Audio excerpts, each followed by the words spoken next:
একটা দেশ আছে এখনো পৃথিবীতে, নাম ভুটান। কি নাম? বলা হয় যে পৃথিবীর সবচেয়ে সুখী দেশগুলোর মধ্যে একটা হচ্ছে ভুটান। তারা কিরকম জানেন?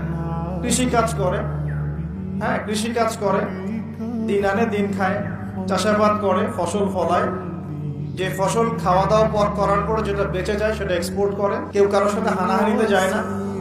হ্যাঁ, ছোট ছোট ছোট পরিবার বিভক্ত, গোত্রীয়, সেখানে গোত্রীয় বিভাগ আছে, কিছু পলিটিশিয়ানরাও আছেন, কিন্তু কারোর সাথে কোনো হানাহানি কাটাকাটি এইসব নাই তারা। পৃথিবীর সবচেয়ে সুখী দেশগুলোর তালিকায় ভুটানকে বলা হয় একটা দেশ। শিক্ষা নিলেন কাবিল কার কাছ থেকে? কাকের কাছ থেকে। এখানে একটা হাদিস মনে করে যায়, শেয়ার করি। নবী সাল্লাল্লাহু আলাইহি ওয়াসাল্লাম বলেছেন, এই পৃথিবীতে প্রথম হত্যাকাণ্ড সংঘটিত করেছিল কাবিল। এই জন্যই এই পৃথিবীতে যত মানুষকে অন্যায়ভাবে হত্যা করা হবে, বিনা কারণে অন্যায়ভাবে হত্যা করা হবে, এই সমস্ত খুনের যে পাপ, এই পাপের একটা অংশ কাবিলের আমল নামায় যুক্ত করা হবে। বলি নাউজুবিল্লাহ।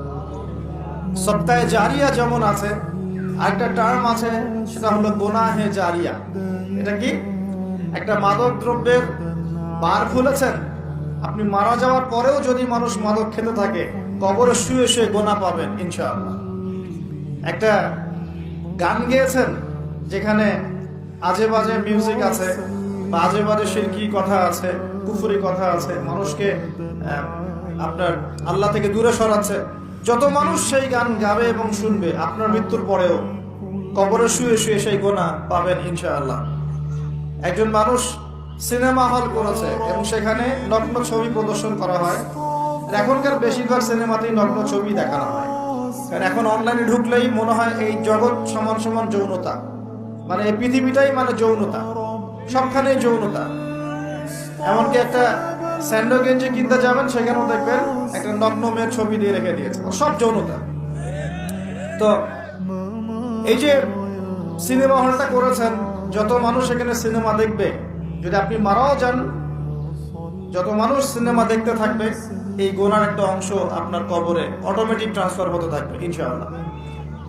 এভাবেই যদি আপনি মাদ্রাসা করেন, যত মানুষ পড়বে, আগামীতে শিক্ষিত হবে, দিনের জ্ঞান অর্জন করে মানুষের মধ্যে দাওয়াতের কাজ করবে, সমস্ত নেক আমলের একটা অংশ আপনি পাবেন ইনশাআল্লাহ। একটা মসজিদ করেছেন, মসজিদ ইনভেস্ট করেছেন, একটা মসজিদ করে দিয়েছেন, এই মসজিদে যত মানুষ নামাজ পড়বে ইনশাআল্লাহ আপনি এর একটা নেকির ভাগীদার হবেন ইনশাআল্লাহ।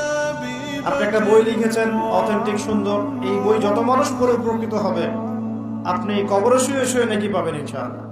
ভালো কিছু বলেছেন, ভালো লেকচার দিয়েছেন, যত মানুষ শুনবে, আমল করবে, জীবন পরিবর্তন করবে ইনশাআল্লাহ, আপনি কবরে শুয়ে শুয়ে নেকি পাবেন ইনশাআল্লাহ। এটা সবচেয়ে সেরা ইনভেস্ট, সবচেয়ে সেরা ব্যবসা। আল্লাহ পাক আমাদেরকে এই ধরনের ব্যবসা বেশি বেশি করার তৌফিক দান করুন। এখানে একটা প্রশ্ন আসবে যে হাবিলকে কেন কাবিল হত্যা করলো? উত্তর হচ্ছে হিংসা। উত্তরটা কি?